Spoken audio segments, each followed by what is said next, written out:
দেখতেই পারতেছেন কত সুন্দর ফুলকপি। আমি আবার আর সময় নেই গরুর দিন উপায় না আর এমন আমরা ধর পালি না কিনা পালি না কিন্তু বাড়ির ওই 2 সাইড হইলে না গ্যাসের বার যেমন আছে তো 3টে এগুলো তাহলে এখন গরু রেখা হইতেছে না। আরে গরু রেখে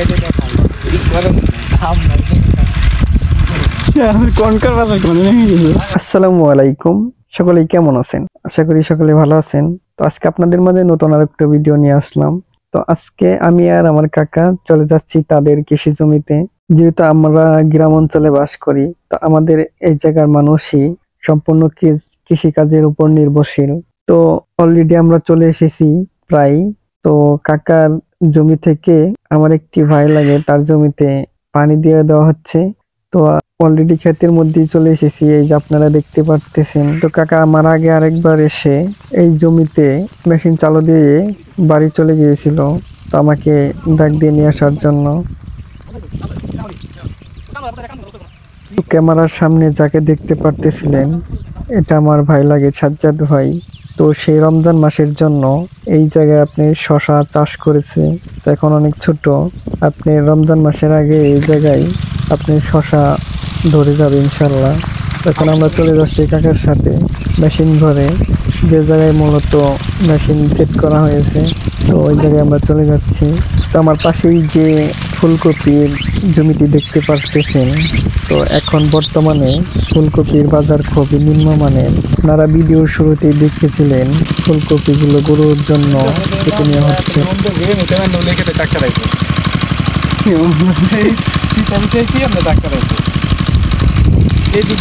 তো কাকারা কষ্ট করে যে জমির উপর দিয়ে পাইপ নিয়ে গিয়েছে পানি দেওয়ার জন্য, মূলত একটু পরে এই জায়গায় ট্রাক্টর চলে আসবে জমি চাষ করার জন্য। আর এখন খুবই দুঃখের বিষয়, জমিতে ট্রাক্টর আসার আগে আমাদের এই পাইপগুলো আবার সরিয়ে দিতে হবে। তো কাকা এখন আপনার মেশিনে পানি দিয়ে দিচ্ছে, কারণ আপনার অনেকক্ষণ মেশিন চললে মেশিনটা অনেক গরম হয়ে যায়। পর্যাপ্ত পানি দিয়ে রাখতে হয় যাতে মেশিনের ইঞ্জিনটা ঠান্ডা থাকে। পানি দেওয়া শেষ হয়ে গেছে, আর আজকে মতো জমার দিন শুক্রবার, এই জন্য কাকা মেশিনের পাওয়ার টিপ বাড়িয়ে দিল যাতে জমার নামাজের আগে সেটা পানি দেওয়া শেষ হয়ে যায়, আমরা তারপরে কাজ শেষ করে বাসায় চলে যেতে পারি। জমিতে ট্রাক্টর আসার পূর্বে আমাদের যতটুকু সম্ভব পানি দিয়ে শেষ করতে হবে। তো দেখতে পারতেছেন খুব সুন্দর ফুলকপি হয়েছে এই জমিতে। তো পাশের যে জমিটা দেখতে পারতেছেন, এই জমিতে এখন ভুট্টা চারা লাগানো হয়েছে। তো মাশাআল্লাহ খুব সুন্দর সুন্দর চারা হয়েছে।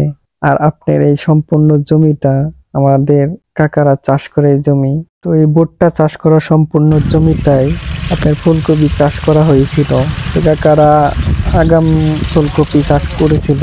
তো তখন কপির দামটি অনেক ভালো ছিল, তখন বাজারে চাহিদা ছিল কপির, তো ভালো পরিমাণে লাভবান হয়েছিল রমজানের জন্য। লাল হয়ে যাইতেছে গে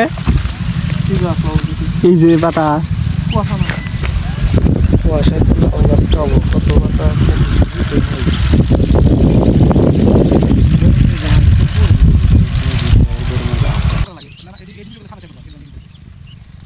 আমি দাম কেমন এই দেন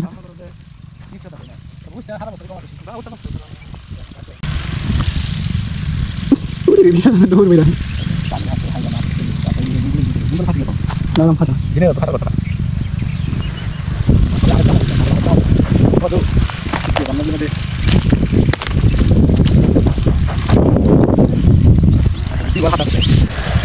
এখন যে কপি ক্ষেতটি দেখতে পারতেছেন, এই সম্পূর্ণ কপি গরুকে কেটে খাওয়ানো হচ্ছে। আমি আবার আর সময় নেই গরুর দিন উপায় নাই আর গরু আছে 14টা আছে। তো আমি তো আঙুল গাছলাম দেখতে লাগি মার সব গরু আর গরু হচ্ছে না যে খরচ মানে কি খাদ্য মধ্য নিয়ে মনে করেন খারাপ ওটা বুঝে গেছে। আর আপনারা তো সরানোর নেই, যারা আমরা দেখছি কিছু খাই করতাম আবার আবার ঘরে দিতাম। আমি এখানে অনেক 14 বিঘার মতো